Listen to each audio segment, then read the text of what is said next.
In December of 1900, a supply ship approached a remote lighthouse off the coast of Scotland. The seas were rough, the skies dark and unforgiving, but nothing could have prepared the crew for what they would find. The lighthouse was empty. 3 men, gone.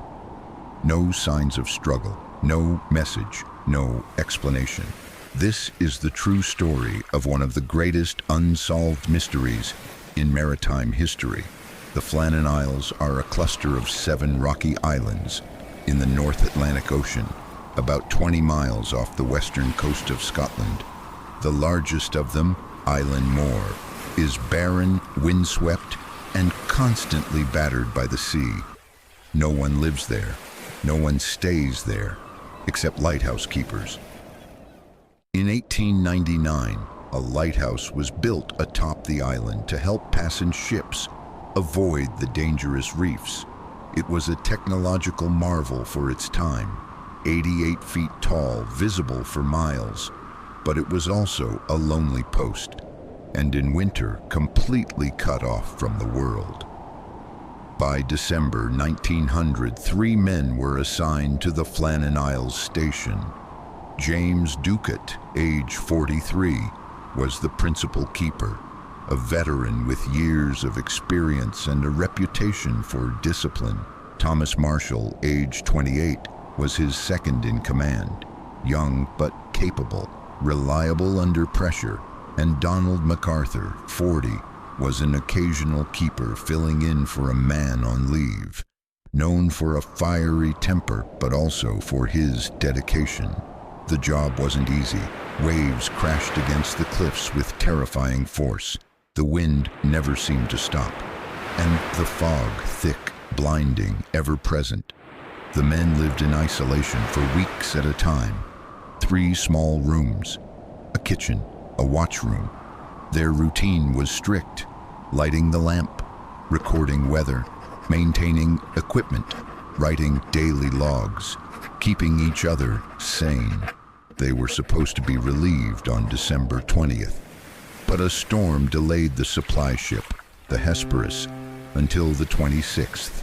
When it finally arrived, there was no one waiting. Captain Harvey, commanding the Hesperus, immediately sensed something was wrong. No flag was flying, no crates were stacked. The dock was empty. The lighthouse itself was dark, no lamp burning. He sent a landing party ashore. They knocked. No answer. The front door was locked from the inside.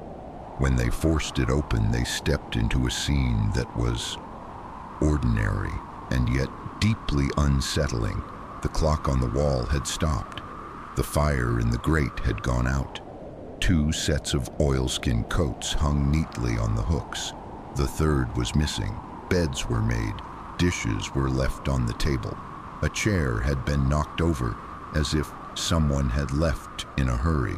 But most haunting of all, there was no sign of any of the 3 men. The logbook was still there. The last entries were written by Thomas Marshall. December 12th, severe winds, sea very rough, keeper Ducat quiet. December 13th, storm continues, MacArthur crying. December 14th, storm ended, sea calm, God is over all. That last line gave investigators chills. It was the final message from the island. But here's the twist. No storms were recorded in the area on those days. Nearby ships reported calm seas. The Weather Bureau confirmed nothing unusual. So what were the keepers experiencing? The Northern Lighthouse Board launched a full investigation.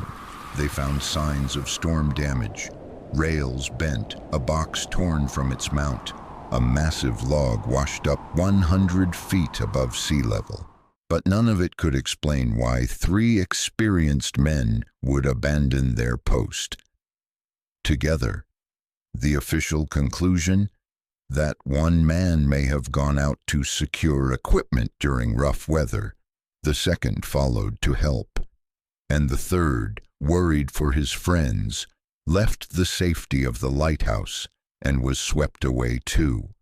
A tragic accident, a freak wave, an unfortunate chain of events.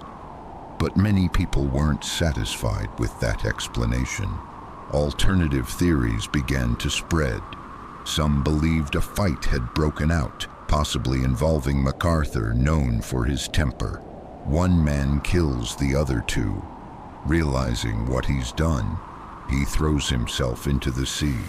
Others suspected foul play, a passing ship, smugglers, even foreign spies.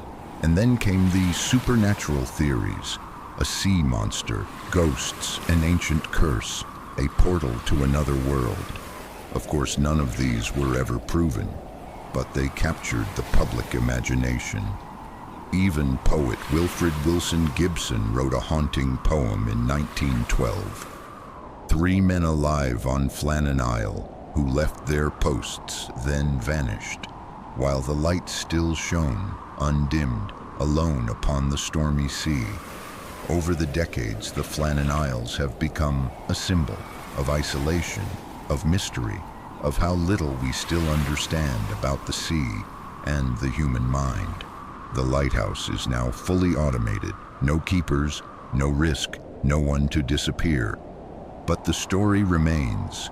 It has inspired books, podcasts, documentaries, and even a 2018 film called The Vanishing, loosely based on the event. To this day, no human remains have ever been found, and no trace of what happened has ever surfaced. 3 men went to tend a light. They never returned. The storm passed, the seas calmed, but the questions never stopped. If you ever sail past Island Moor, look up at the tower. You'll see the same cliffs, the same waves, the same stone walls, and maybe, just maybe, you'll feel what they felt. The silence, the pressure, the weight of something watching. Because whatever happened to them is still out there, waiting. Even now, over a century later, the Flannan Isles remain shrouded in mystery. Was it nature, madness, something else entirely? The sea has kept its secrets well, but the story lives on, in whispers, in legends, and in questions we may never answer. What do you believe happened on that lonely island in 1900? Let us know in the comments. And if you enjoy real mysteries like this one, subscribe for more, because sometimes the most chilling stories are the ones that really happened.